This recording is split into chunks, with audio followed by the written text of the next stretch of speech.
Ladies and gentlemen, please welcome Assemblyman Marcos Crespo, Secretary of State Rosanna Rosado, New York State Budget Director Robert Mojica, and please welcome Lieutenant Governor Kathy Hochul.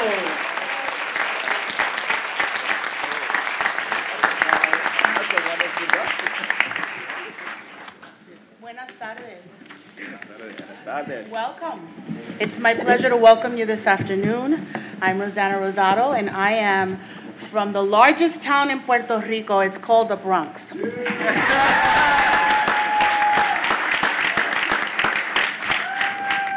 think I heard the Bronx Borough President's voice there.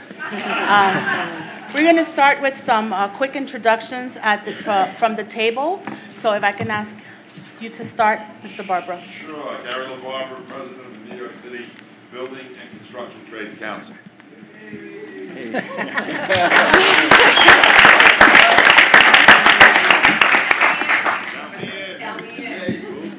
Reese May, I'm the Chief Strategy Officer for St. Bernard Project. Hi, I'm Chelsea Peters, Chief of Staff of UNICEF USA.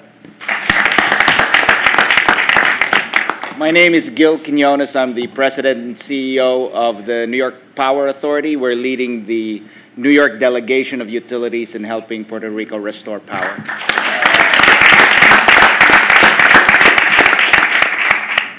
Christina Johnson, Chancellor of the State University of New York.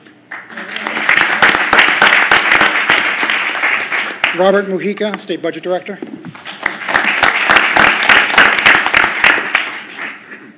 Kathy Hochul, Lieutenant Governor. Asambleísta Marcos Crespo.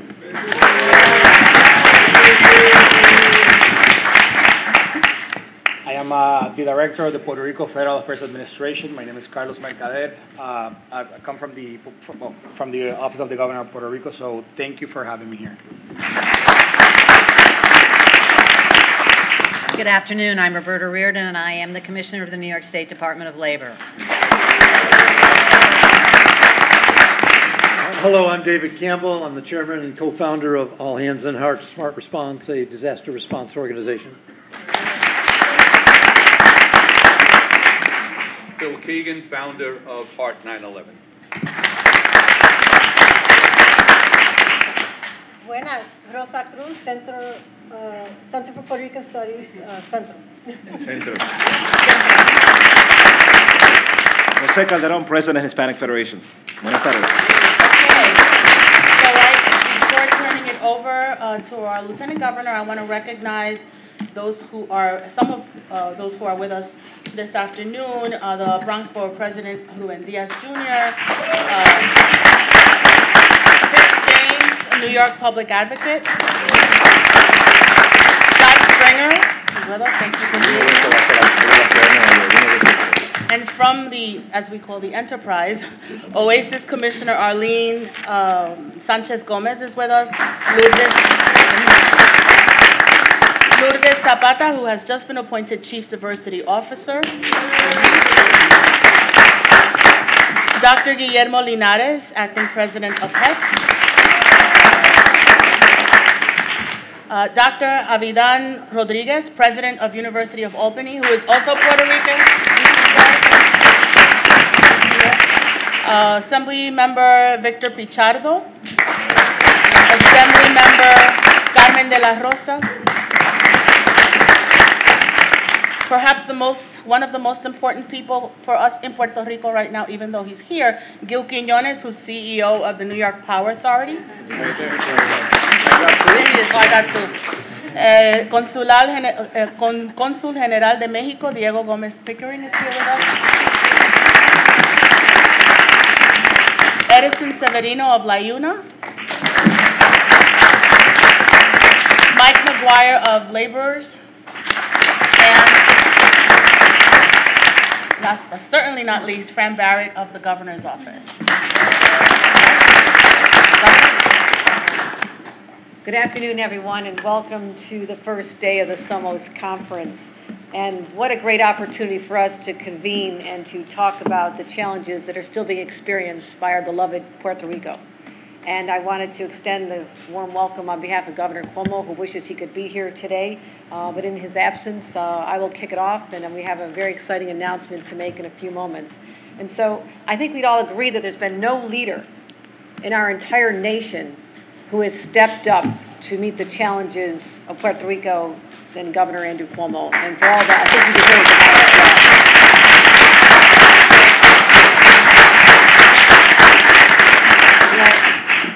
He has always said that the New York family and the Puerto Rican community are one big family. And part of it is the fact that over 1 million New Yorkers, 6% of our population, are of Puerto Rican ethnicity. And the cultural ties between Puerto Rico and New York are so tight and so deep, and it's something we're enormously proud of. And what brings us so close, when a tragedy strikes one, we will be there to support the people and the recovery. When schools close, children come here for education, and we welcome them. When hospitals are closing, they're coming here, and we're taking care of their health needs. And while we may be over 2,500 miles apart in distance alone, New York and Puerto Rico are neighbors in every other sense.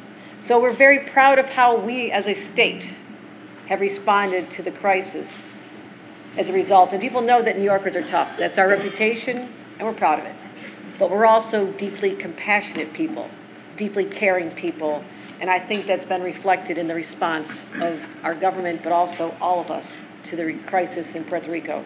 And let me just give a snapshot of how our Empire State Relief and Recovery effort have gone thus far.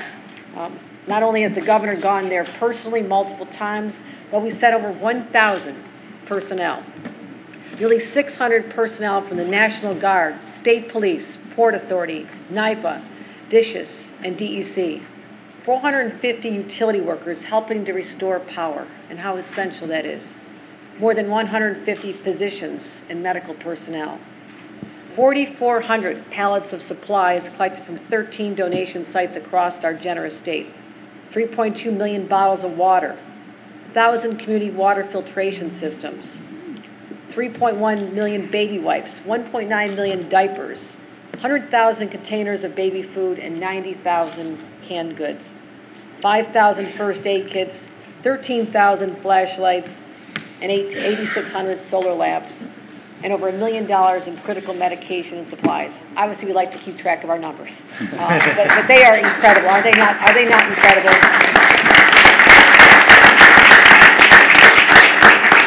And I'll make an editorial comment here. Wouldn't it have been great if our federal government responded in kind with the resources they have? Well, we're not waiting. We're not holding our breaths. We're New York, and we act.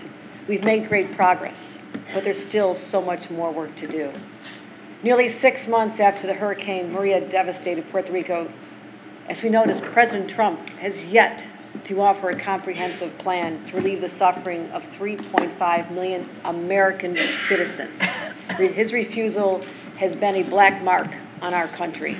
And Congress has still not passed the $94 billion recovery package that is so desperately needed.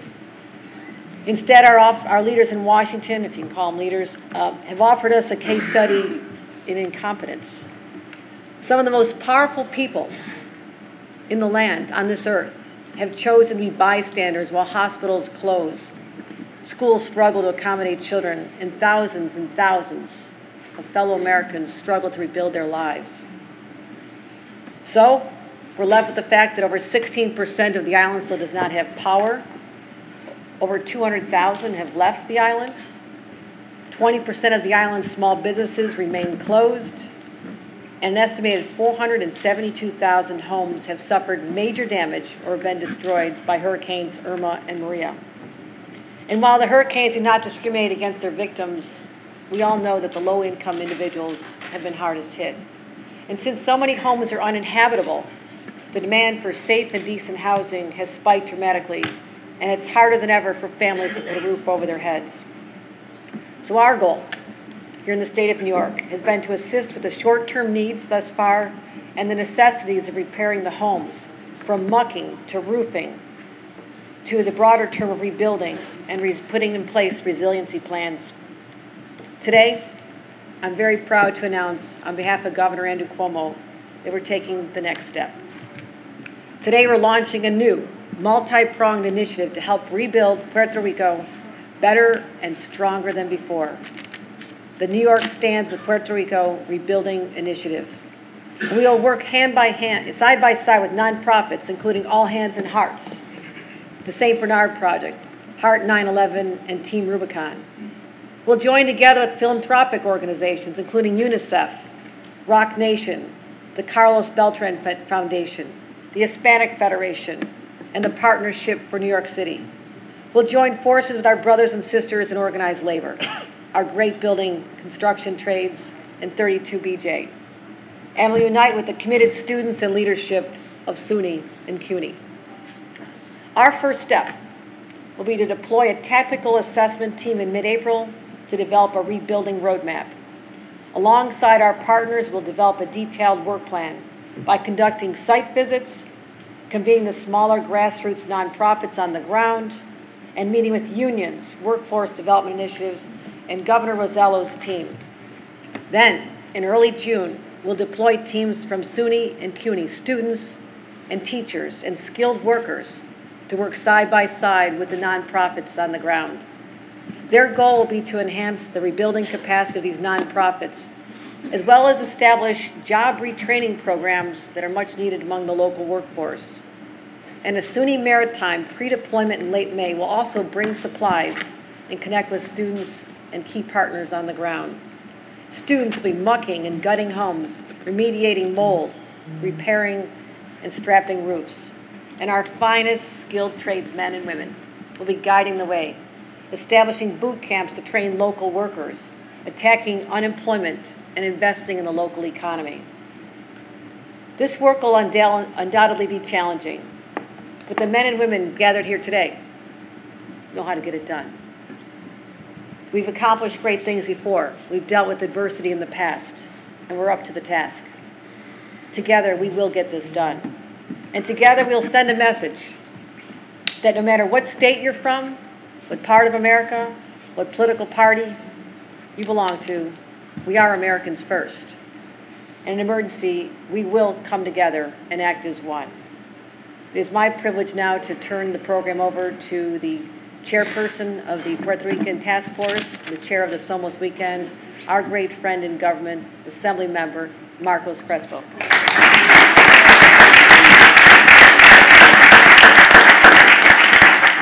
Thank you, Lieutenant Governor, to you, to Governor Cuomo, to the entire administration. Your leadership now and in the past and in the future is a difference maker for Puerto Rico and for the people of Puerto Rico and the family members who reside in New York State and elsewhere across the country. You're absolutely right. When things like this happen and disasters like this happen, some people take advantage. It's good camera time. It's good to show support. But understand and remember that it was 2 years ago that Governor Cuomo partnered with the Somos Conference and opened up the New York office in San Juan, Puerto Rico, with the effort to help rebuild on the economic conditions in Puerto Rico. Remember that before the storm, there was already a financial crisis crumbling the island. It was Governor Cuomo who set in motion partnerships between the Department of Health and the Department of Health in Puerto Rico to help advocate for health care parity. This was well before Hurricane Maria hit and devastated families across the island of Puerto Rico and the rest of the Caribbean.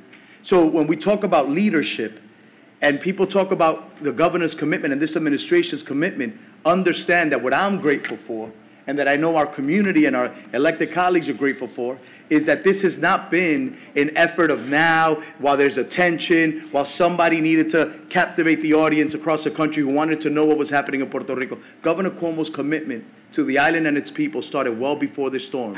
And it is that is a true definition of leadership when it is needed and for a community that calls New York State home.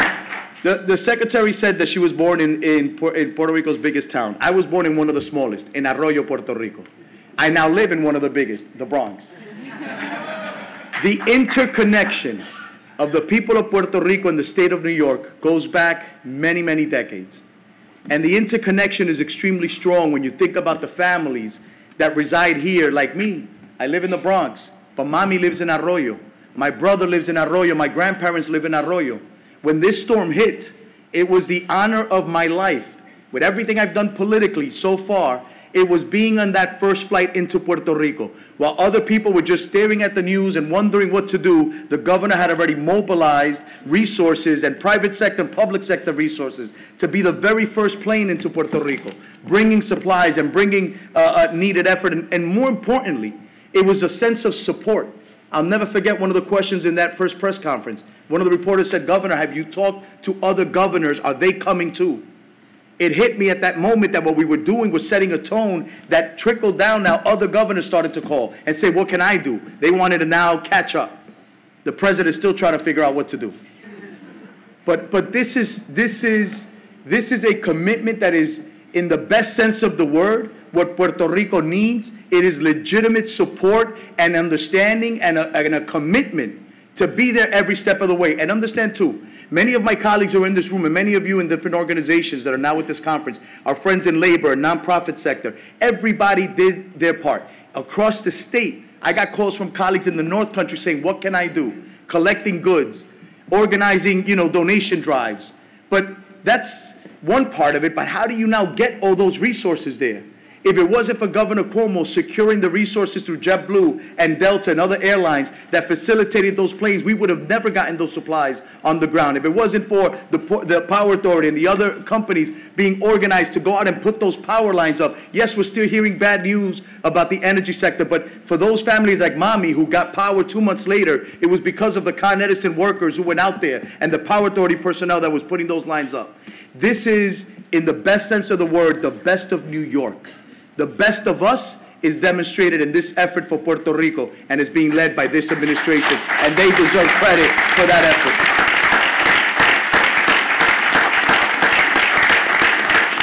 So I thank everybody who's a part of this conference, but more importantly, a part of this conversation, because what I'm really excited about is how do we move forward and continue to build on what is that amazing commitment. And so to hear more about this particular effort and the next phase of this commitment to stand with Puerto Rico, I want to pass it over to my good friend and the Budget Director of the State of New York, Robert Mojica.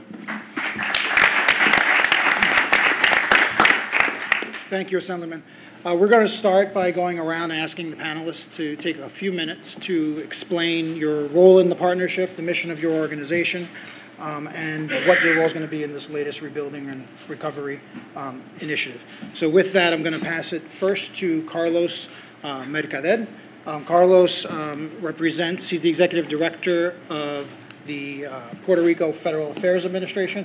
And Carlos and I, we met a few months ago, actually, at the first time we went to Puerto Rico, when the governor was on that first flight there. And Carlos has been working day and night on this recovery effort that's going to take many, many years, and we thank you for taking the time to be here with us.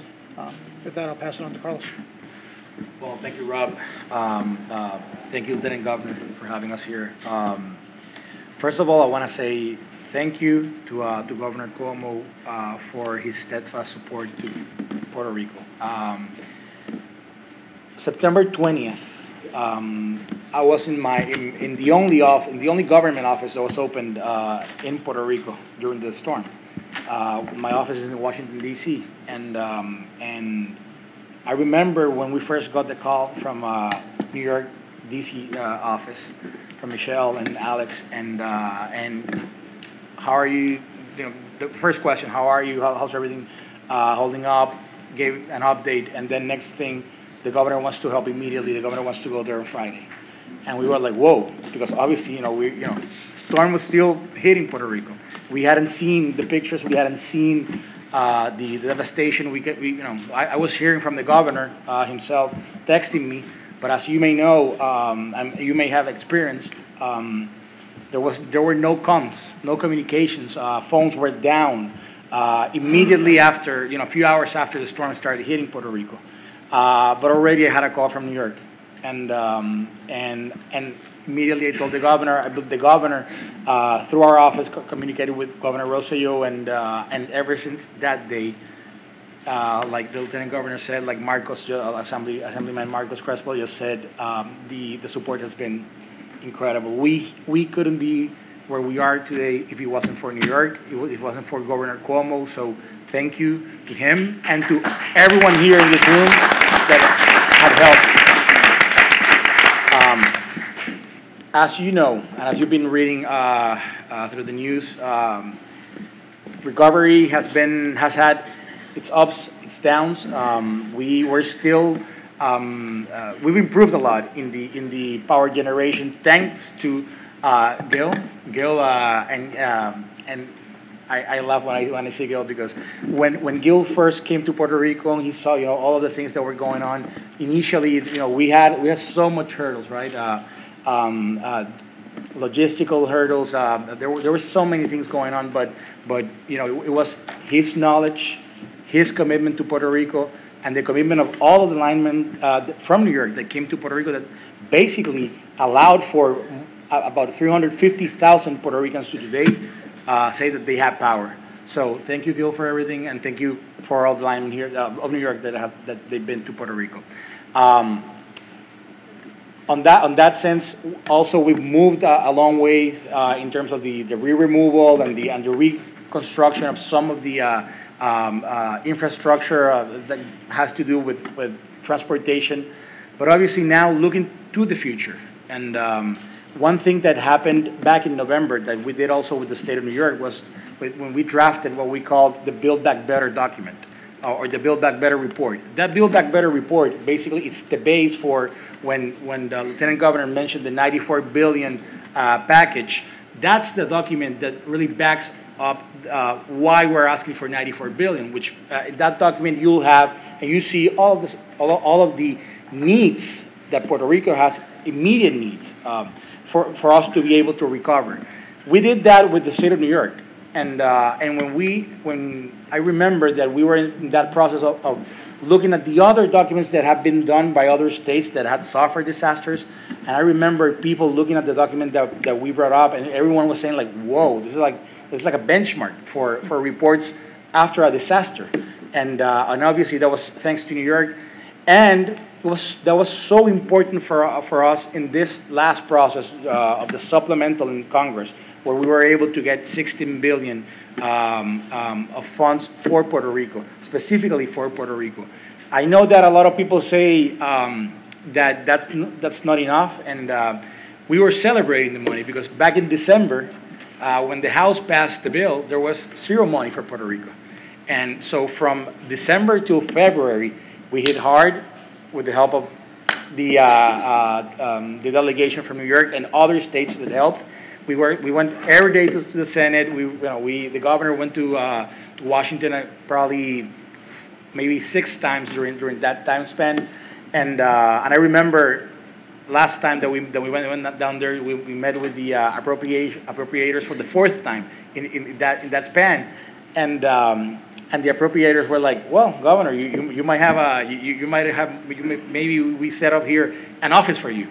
Because they had seen him more than probably any other governor in the nation, but the governor came back to him saying, "I'm here for the 4th time just so you understand how important this is for Puerto Rico," and I believe again as a response we got those $16 billion, but there's still a lot of work to do, and we need to get those $94 billion, and we're still working on that. We're hearing about a new supplemental, which will definitely be probably the supplemental that will have the monies for the rest of the recovery of Puerto Rico.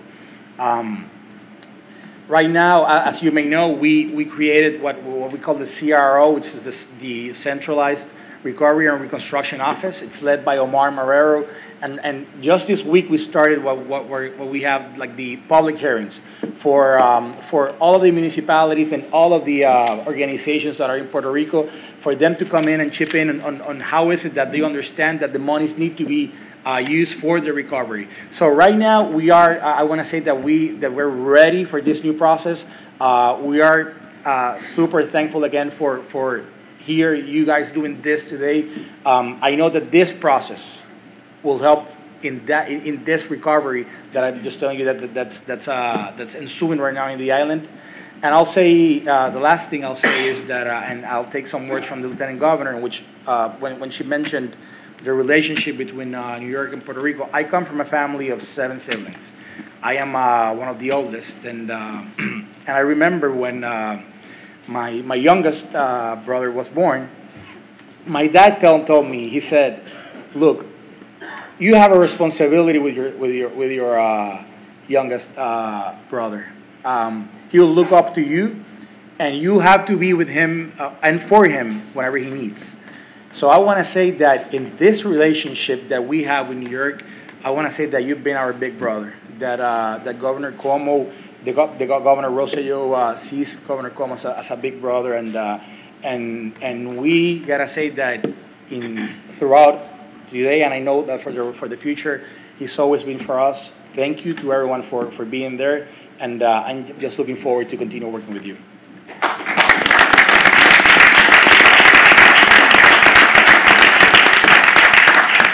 Thank you, Carlos. With that, we'll pass it on to Chelsea Peters with UNICEF, and UNICEF has been with us since day one of our efforts, so I want to thank you. So you can explain your role. Thank you. Thank you, Ron.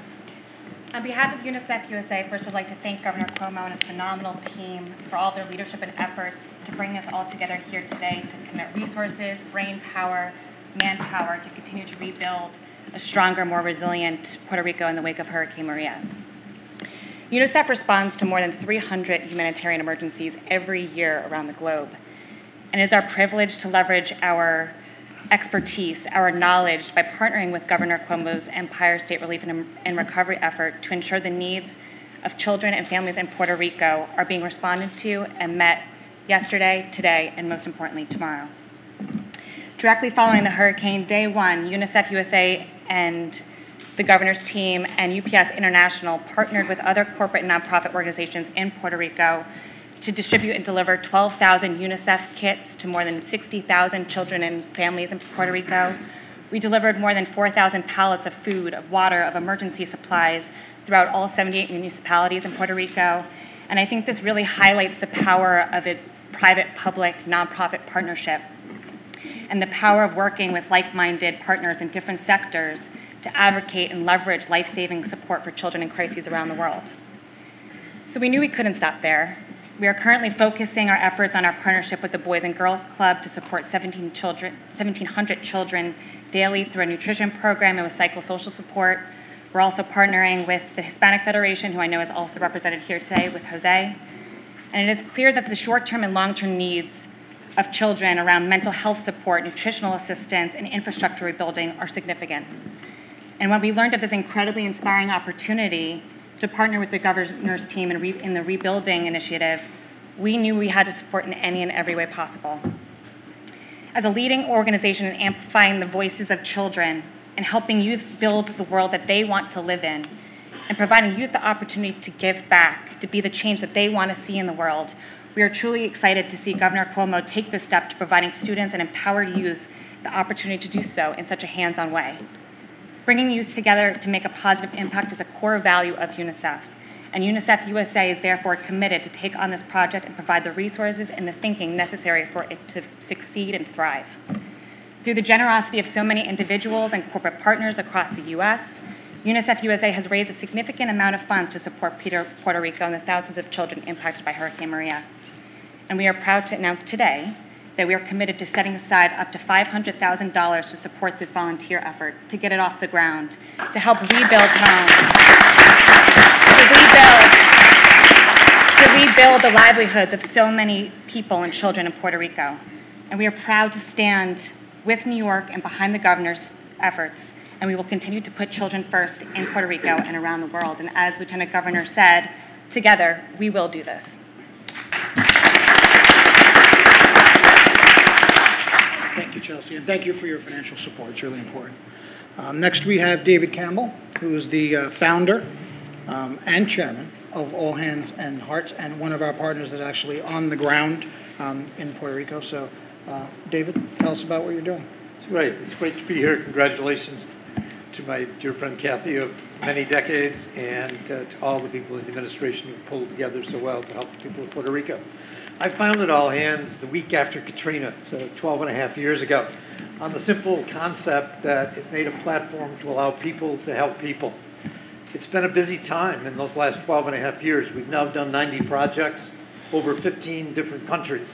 And today, we have people on projects in Nepal, Peru, Mexico, 2 bases in Texas. As you know, it's been a busy disaster season.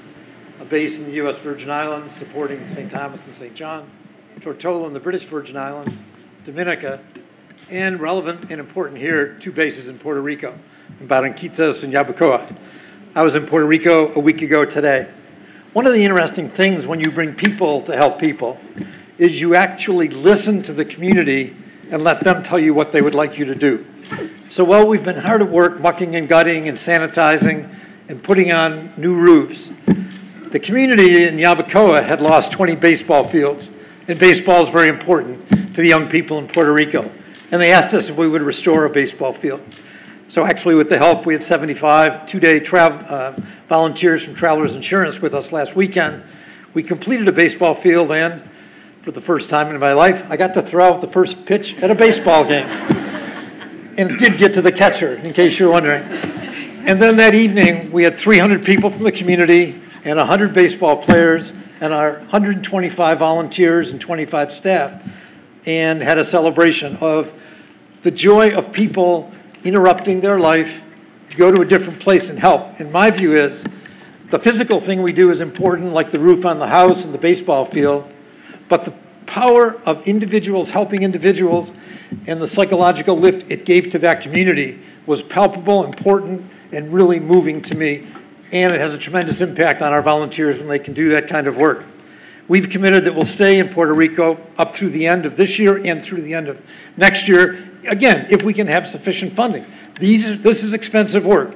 We're spending close to $200,000 per month, over half of that on materials. So these are very expensive projects to execute. We're excited to be there. We hope we can continue, and we think the support of New York State will help make that happen. Thank you for having me here.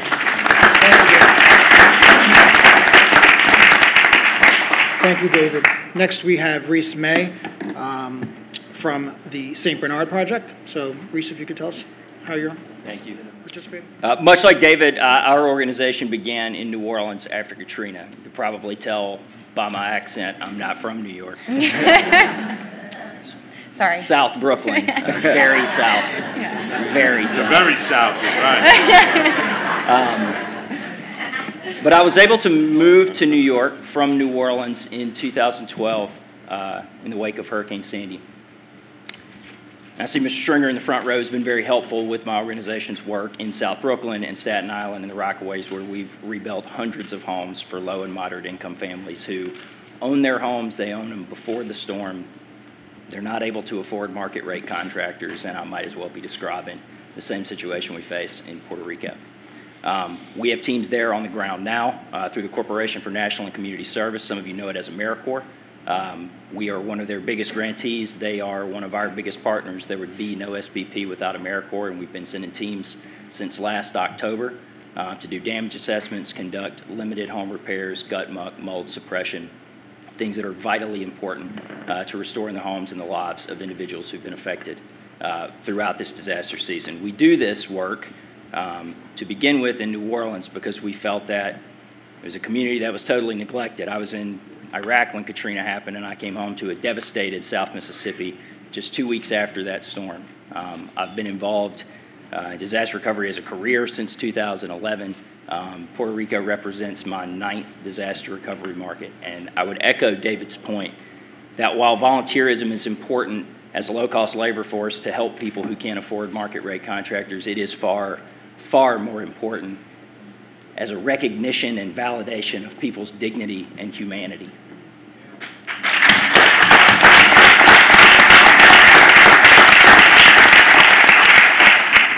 I would also echo that the very best recoveries and the ones that stand the greatest chance of being completed are ones that are born of the community that was affected.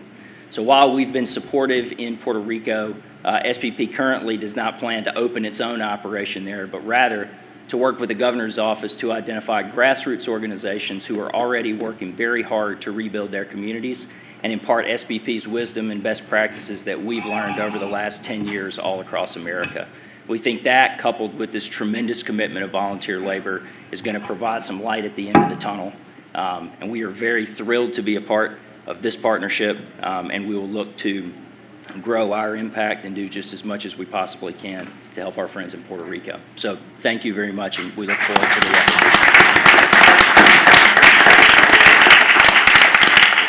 Thank you, Reese. Next we have Bill Keegan, who's the founder and president of the Heart 9/11 organization. Good afternoon, ladies and gentlemen. Heart 9/11 was born 10 years ago, as many of us who had worked the 9/11 rescue recovery mission began to retire, and we realized that so much of what we did for a living had become who we were. And bringing comfort to others had become a mission in our lives that we missed. So I organized Heart 9/11 so that those police, fire, and building trades members could go take their incredible skills to people who need those skills. The overwhelming response that I received from these volunteers, the building trades, police, and firemen, has been unbelievable. And what we've done over the last 10 years is we've been on 80 different missions, and we've built 20 homes for veterans who have returned injured as a result of their time at war.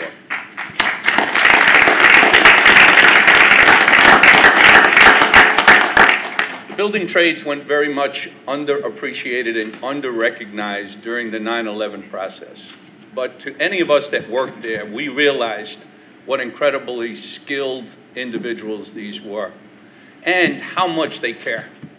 And the fact that they're organized is just a wonderment to people who need that type of help. And we have leveraged our relationship with them over and over again, and each and every time they step up.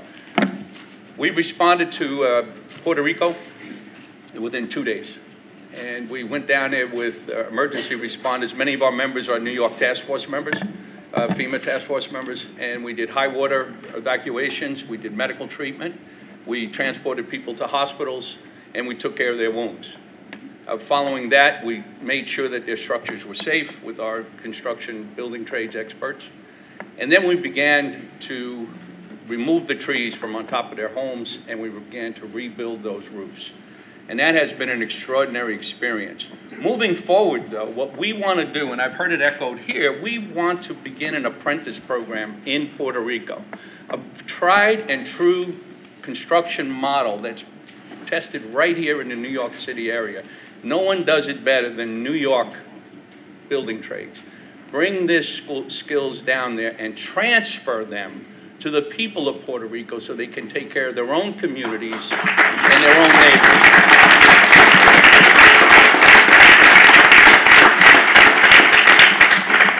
This, unfortunately, will not be the last storm to come through Puerto Rico.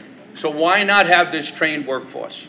Why not give them the skills so that they could prepare for the next one prior to the event and to be there on the ground ready to go as soon as something happens?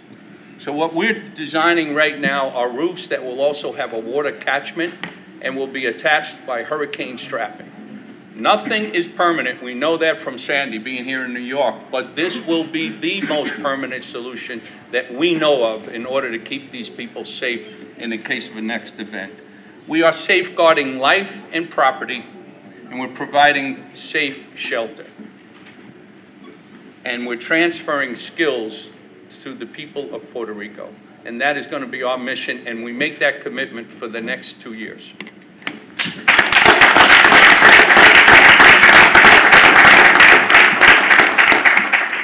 Thank you very much, Bill. And that's a good lead-in for our next panelist, Gary LaBarbera, President of the Building and Trades Council of Greater New York. So, Gary? Thanks, Robert. Well, first, let me say it's an honor and a privilege for me to be here today with our Lieutenant Governor. And I just want to acknowledge everyone that's in all the electeds that are with us today and everyone around this table.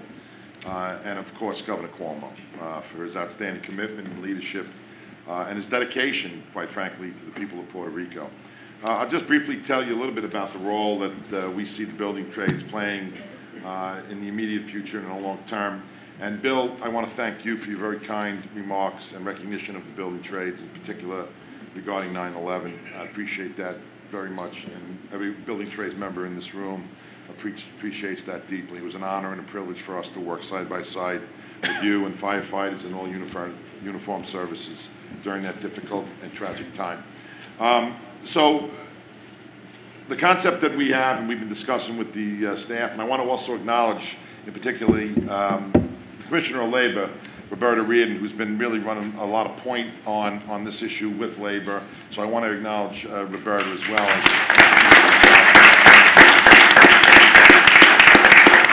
And I'd also, just like to mention, Kate and Lindsay as well from the governor's staff have been just outstanding in working with us and communicating.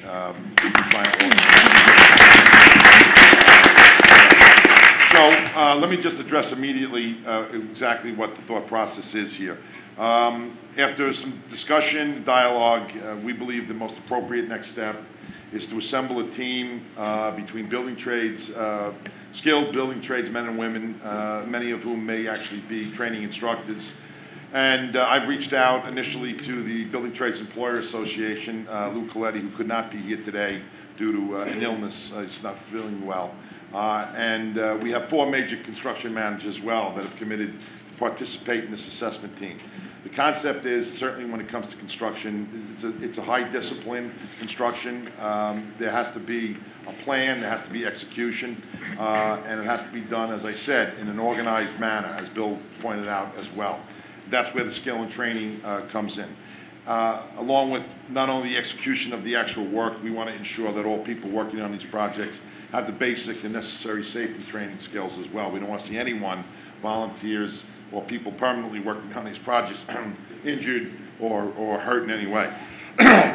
So the initial concept is to go in with a team of highly skilled tradesmen and women, along with highly skilled contractors, review and assess exactly what the needs are.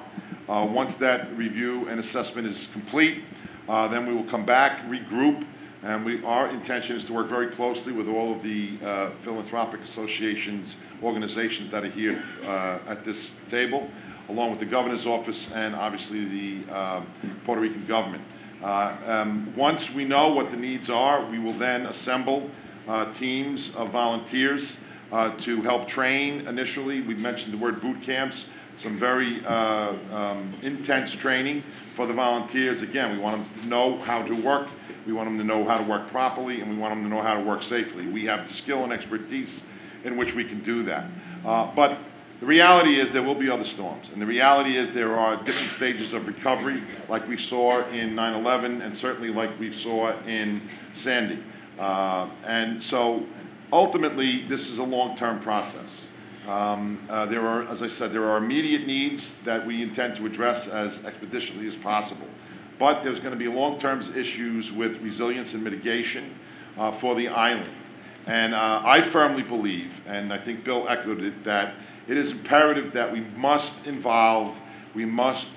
show the respect and dignity to the Puerto Rican people and get them completely involved in their own communities. I believe that people within the community want to rebuild their own communities. They accept the help and they welcome the help, but ultimately, to give them the dignity and respect, we need to give them the skills that they need to rebuild the island of Puerto Rico, not only in the immediate but in the long term. And so I will say that, on the ground now we have a number of representatives and volunteers from LIUNA, from the laborers. Edison, as you mentioned, is here. We have people, the Carpenters Union also, you didn't mention, is here. Joseph Geiger, the Executive Secretary Treasurer. Carpenters, as Bill knows, are mobilized. We have representatives from IUPAT, which is the Painters Union and Allied Trades, who are very eager to get engaged on the island. And the idea is essentially to basically build apprentice programs for the people of Puerto Rico and build them, give them the necessary training and skills, but ultimately to build careers for them within the community. And hopefully will also lead to further economic development on Puerto Rico. So I just want to say, we are fully committed with the governor and with everyone around the table to do our role. I will just say, we were there for 9/11. We were there for Sandy. We've been all over, as Bill pointed out, with Heart 9/11 all over the world. and we will be there. The New York City Building Trades Council will be there for the people of Puerto Rico and for everyone around this table. You can count on that.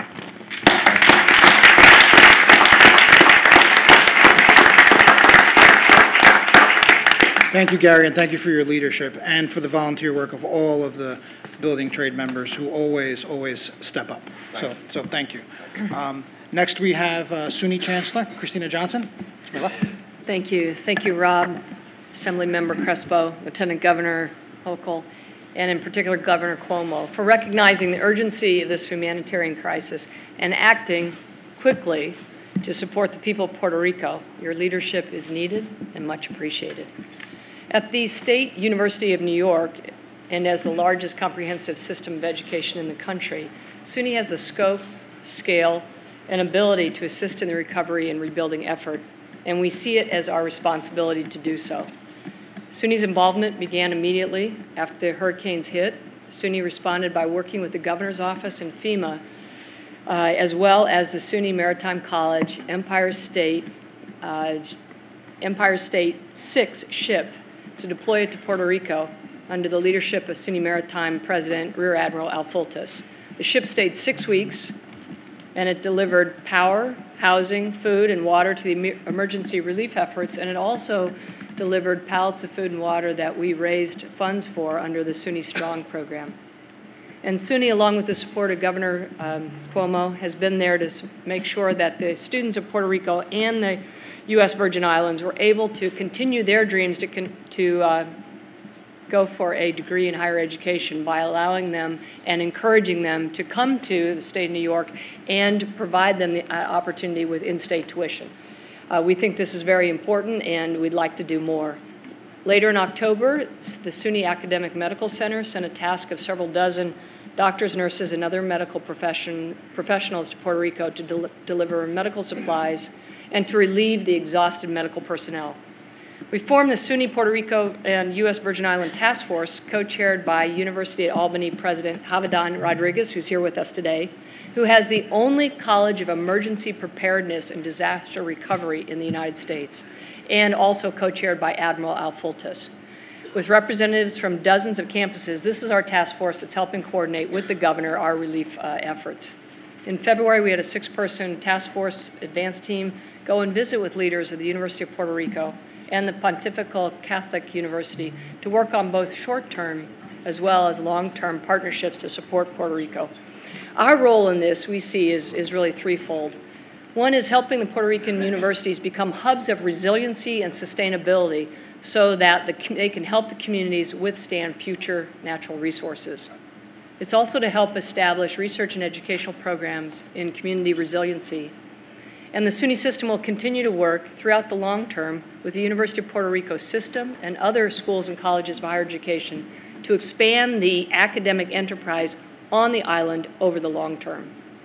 In the future, actually in the next week, we have groups of SUNY students and faculty from Alfred State and Geneseo who are planning to spend their spring break in Puerto Rico mucking and gutting homes and helping them prepare for rehabilitation.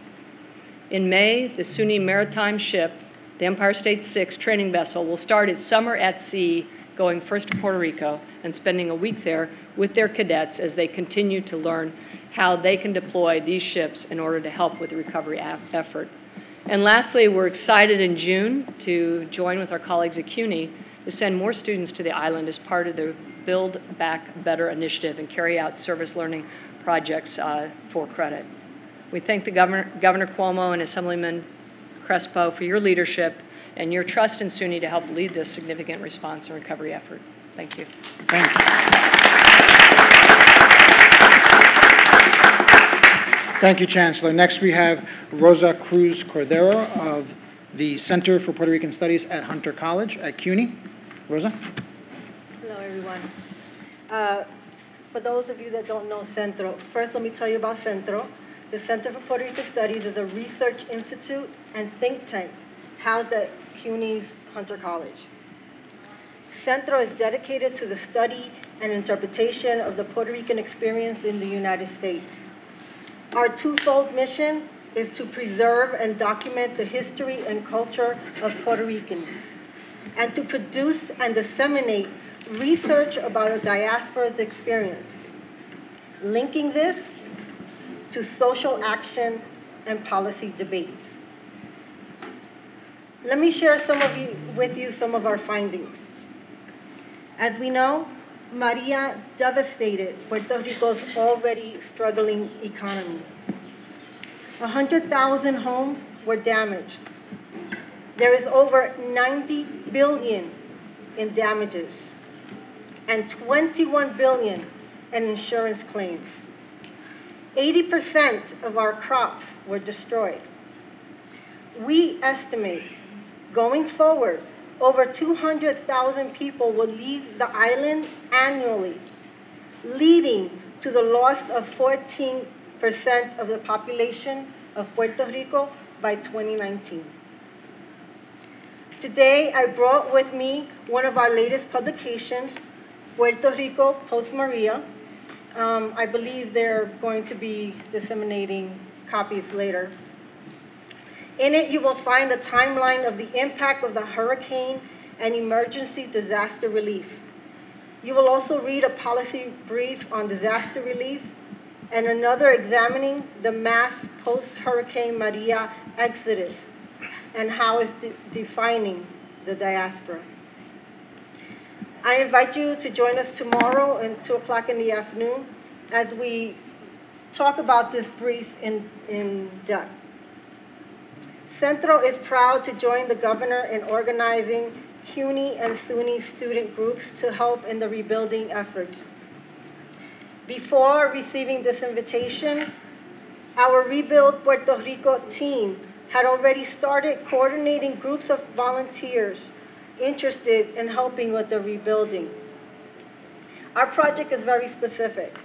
The groups will be paired with community-based organizations throughout the island to support data collection and mapping, critical information needed to meet the needs of our people. We look forward to expanding this project as part of this initiative. Finally, personally, I believe that our collective responsibility is to continue to raise awareness about the ongoing humanitarian crisis. We cannot forget our families.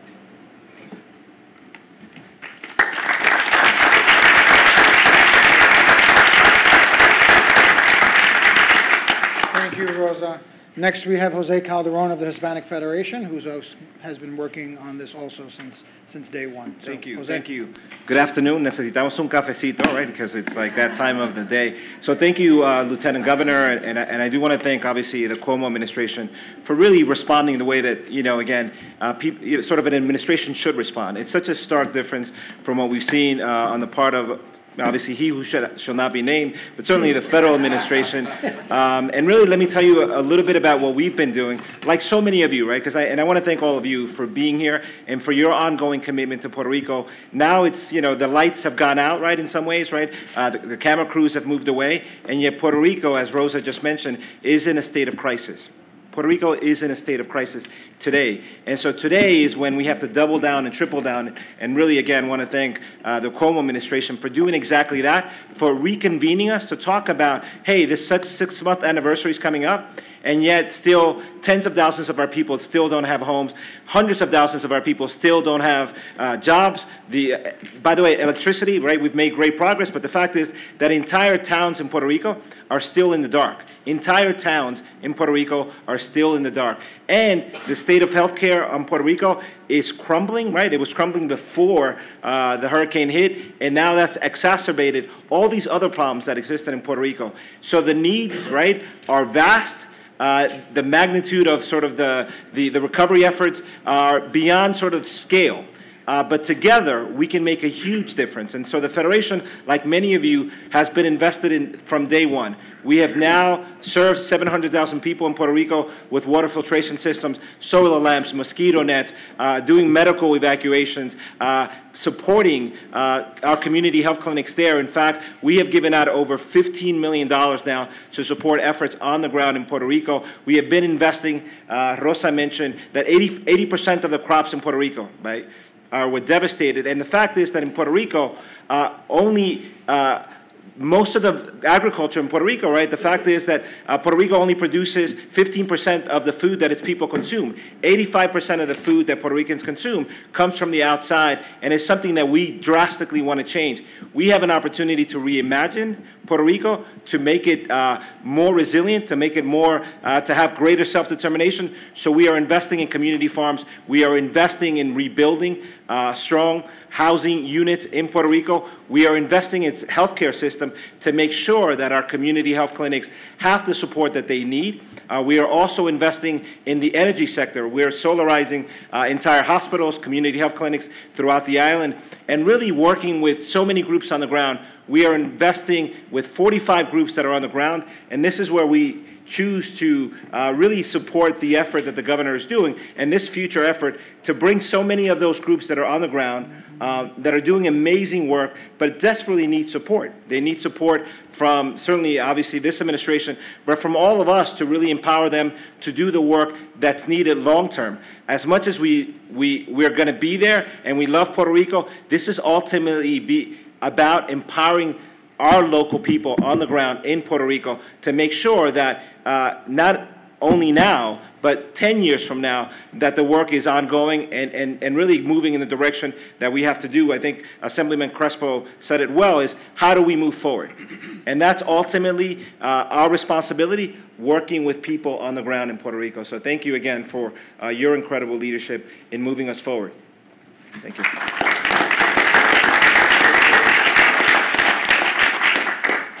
Thank you, Jose. You know, when the TV cameras go away and people will move on to the next crisis, we want to make sure that you're still paying attention to the crisis in Puerto Rico, which is going to take a very long time, and the recovery efforts are going to take a long time. So with that, I want to ask Carlos. Carlos, what can we all do to make sure that, you know, we keep Puerto Rico in the forefront and we don't forget, because it's going to be a long, long road ahead of us? Well, you know, there are people that would like to say that it's all fixed, right? And right now, like Jose just mentioned, March 20th, it'll be 6 months after the storm in Puerto Rico, and you'll hear people say, "Oh, look at how far we've gone," and we've gone a long road, right? But we know that there's a lot of work to be done. So my ask, you know, to everyone is that we keep highlighting, like Jose just mentioned, all of the needs that are still there, that are, all the people that are still suffering, all of the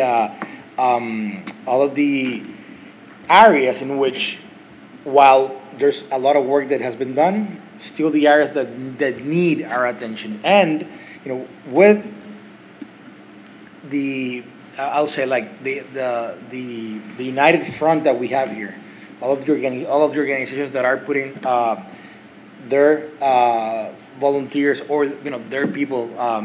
I think efforts like this help us keep Puerto Rico in the minds of everyone in the nation. And I believe that in that sense, here today, we're setting the example for others throughout the U.S. that if we do things like this, the recovery is going to be much more quicker. It's going to be, people are going to be, their needs are going to be satisfied in a much more, or in a better way, and we're going to be better prepared to, 3 months from now, we have a new hurricane season. And you know, hopefully we don't go through another hurricane like this, but we all know that Puerto Rico's there. You know, it's in that path that every year we're you know, praying that this next hurricane doesn't pass by, right? So we really need to stress out that whatever work we do there, everything that's been done in the island needs to be done also quicker. Needs to be done immediately. That this is not something that, oh well, yeah, at some point Puerto Rico will recover. There are things that need to happen now in order for us to be well prepared for this next season, and then just to make sure that when that season comes, or when that next hurricane comes, we are prepared and we don't go through the same things that we've gone through after Maria. Thank you, Carlos. With that, I will pass it on to Lieutenant Governor to close. Thank you very much. I've never been prouder to be a New Yorker than to sit here today and hear the voices of people who've dedicated their lives and their talents to helping others.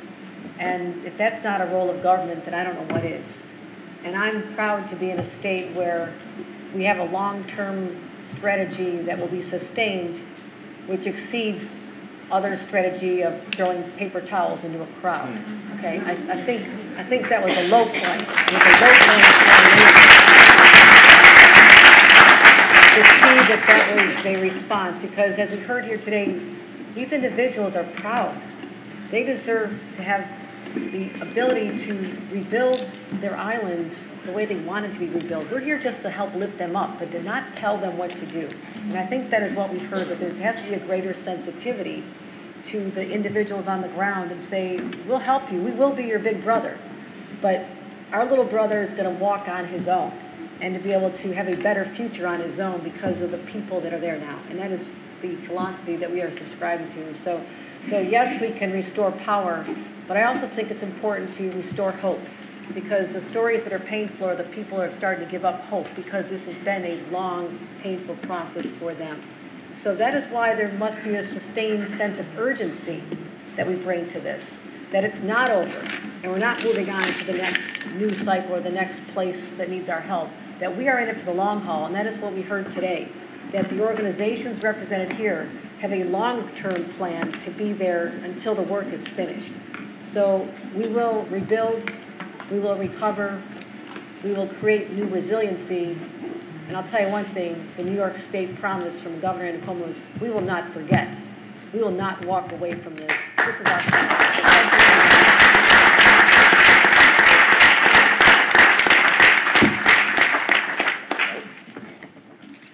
Thank you, everyone. Thank you. Thank you. Nice job.